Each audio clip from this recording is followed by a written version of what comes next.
Hello everybody, this is your host Inamur Rahman Ghayur once again with your favorite program Goshe Ghayur, this time in English but on Shine News of course.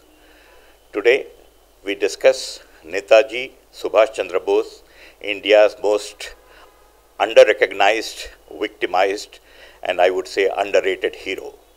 To discuss, we have with us Mr. King Shuk Nag, former editor Times of India, but more importantly, author of the book Netaji, Living Dangerously. Netaji, Living Dangerously. Mr. King Shuk Nag, welcome to the show. Please tell us about Netaji.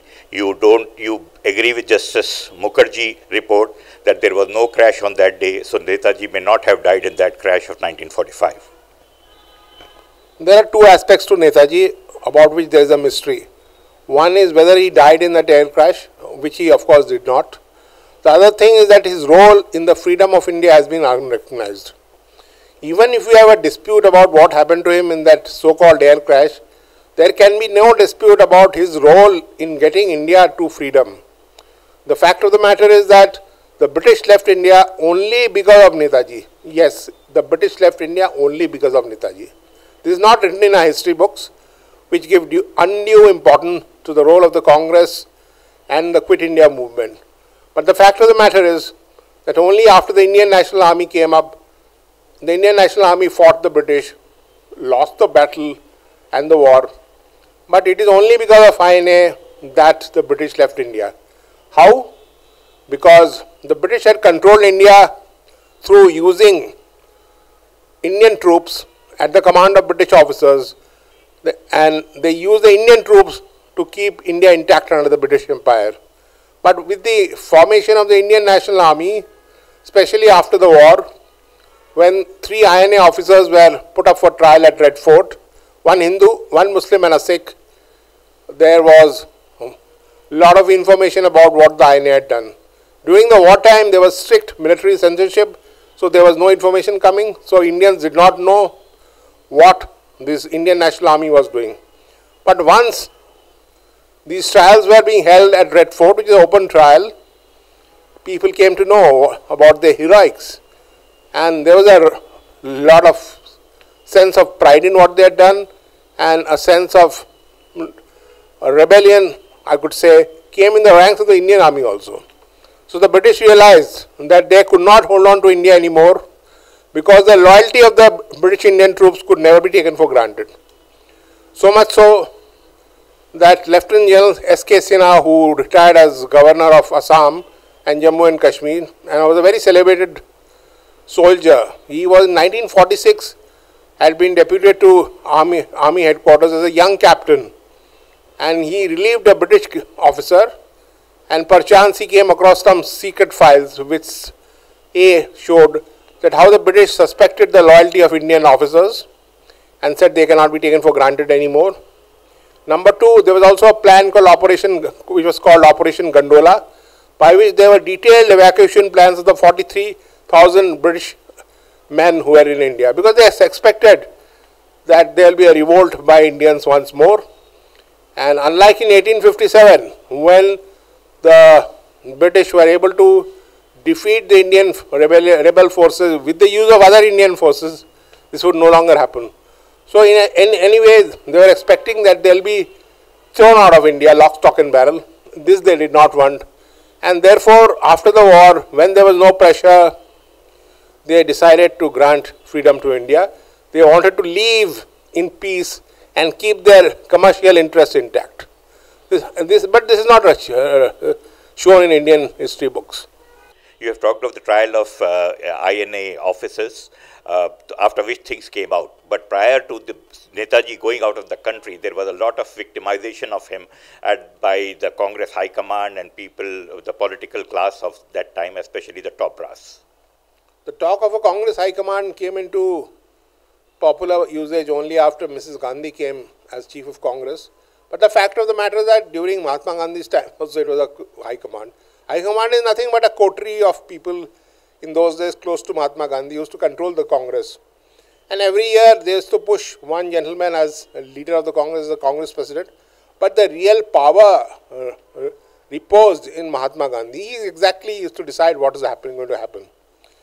And Subhash Bose was made the president of Congress in 1937 or 38 or 39. 37, got elected. Yeah, and that time he was just 40 years old. And because he had been spent a lot of years in jail in Burma and then he was exiled from India, so a lot of the sympathy for him was there. So Mahatma Gandhi, as people, made him Congress president. But unfortunately for Mahatma Gandhi, he was not a stooge and he started showing his own mind. And this is at which point he had a dispute with Mahatma Gandhi. And next year he said that I am going to stand for elections again. The Congress presidentship was usually by nomination by the Gandhi coterie. And when Subhash Bose said, I will stand for the election, then Mr. Gandhi got a little annoyed. Then he asked Rajendra Prasad to contest, who said no, or Rajendra Prasad or Pattabi Sitaramaiah. And then he decided to put up a gentleman called Pattabi Sitaramaiah. And Mr. Sitaramaiah lost. And after that, Gandhi said, this is a defeat for me.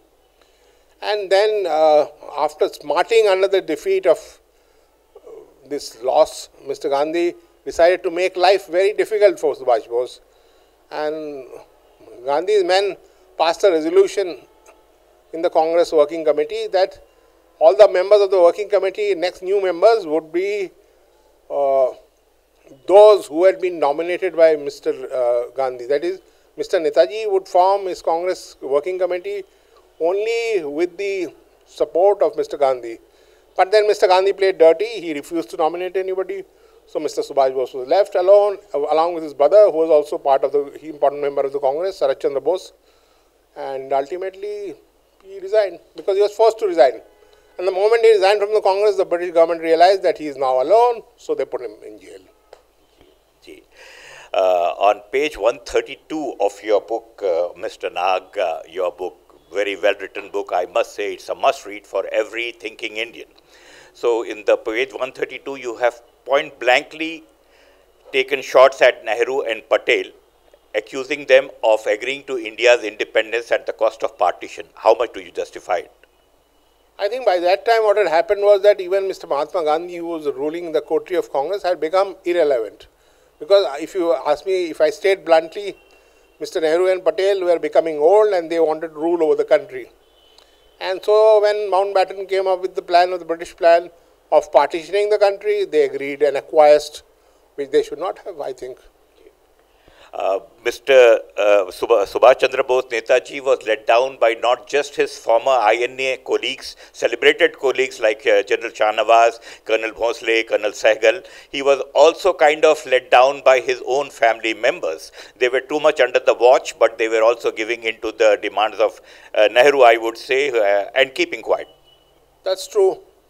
Most surprising, there was nobody who stood up for Netaji. Once he disappeared, people were confused, and Mr. Nehru went about aiding that group which said that Netaji was dead in that air crash.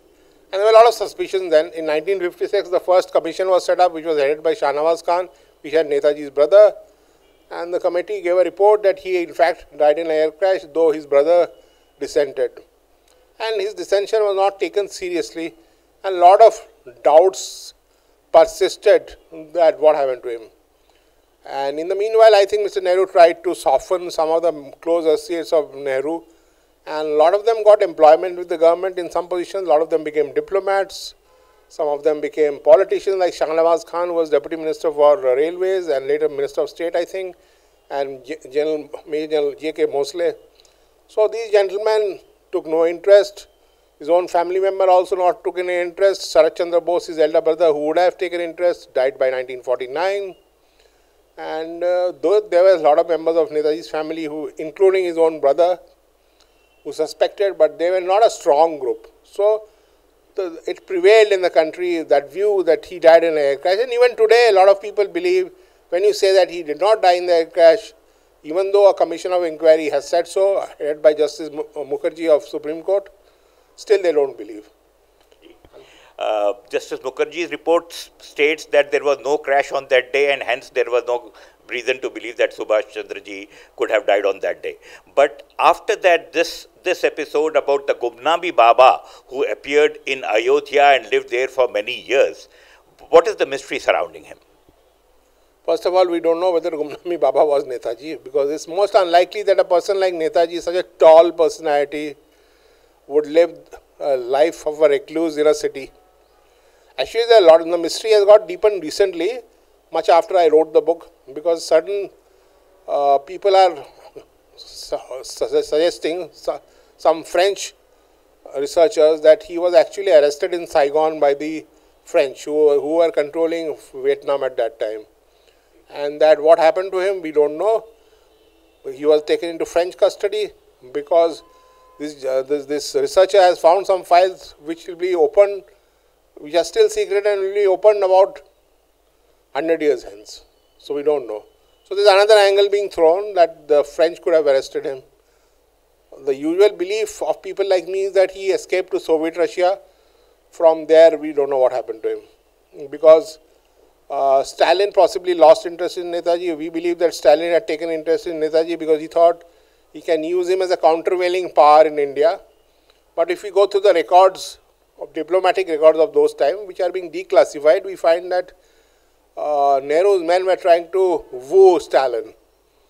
And in fact, the first ambassador to the Soviet Union was none other than Vijay Lakshmi Pandit, was refused an audience by Mr. Stalin. And thereafter, a rank outsider, Sir S. Radhakrishnan, who was a professor of theology in Cambridge, I think, or Oxford, was deputed as the second ambassador to Soviet Russia. And he was mighty successful because he was trying to woo Stalin, and we have the records today where he's saying, Stalin, of course, knew very little about India. He thought, he didn't even know whether the national language of India was Hindi or Gujarati. He also did not know whether Ceylon, which is now Sri Lanka, was a part of India or not. And we can find that from the records. He's talking of land. Mr. Radhakrishnan is trying to tell him about the land reforms in India and how India is planning to set up a socialist republic.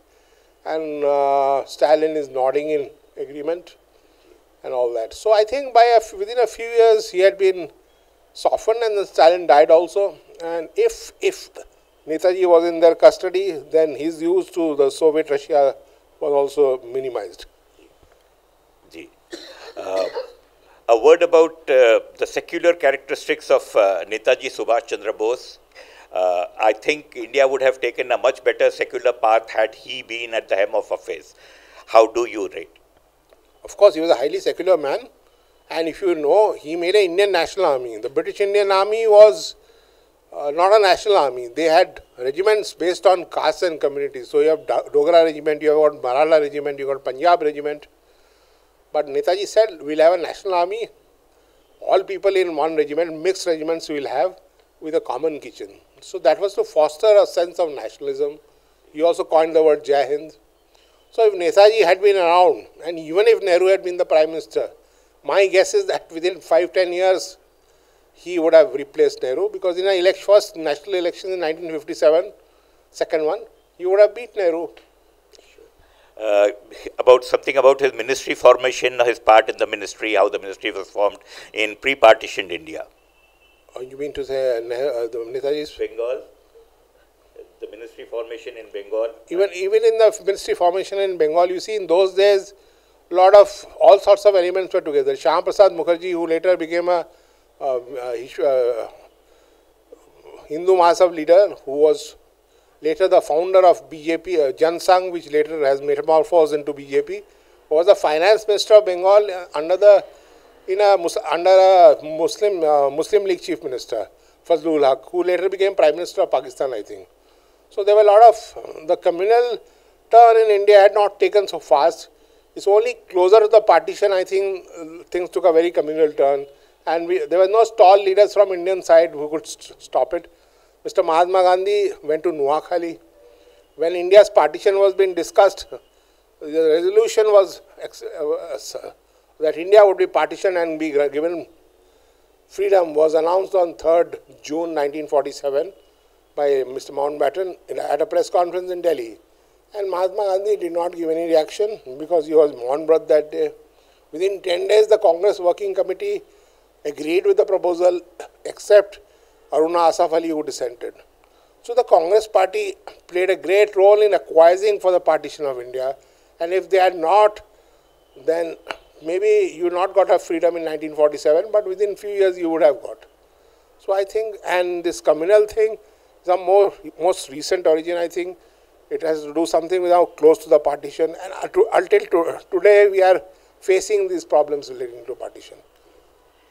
Thank you very much, Mr. Kingshuk Nak. It's been a most enlightening session. I wish we could have made it a little more broad-based, but time constraints stop us from doing so. Thank you once again. I, Inamur Rahman Ghayur from Shine News, take leave of you for my program Goshe Ghayur with the heavy recommendation that every thinking person should indeed read this book, Netaji, Living Dangerously, written by Mr. Kingshuk Nak, former editor, Times of India, author of the book. Thank you very much.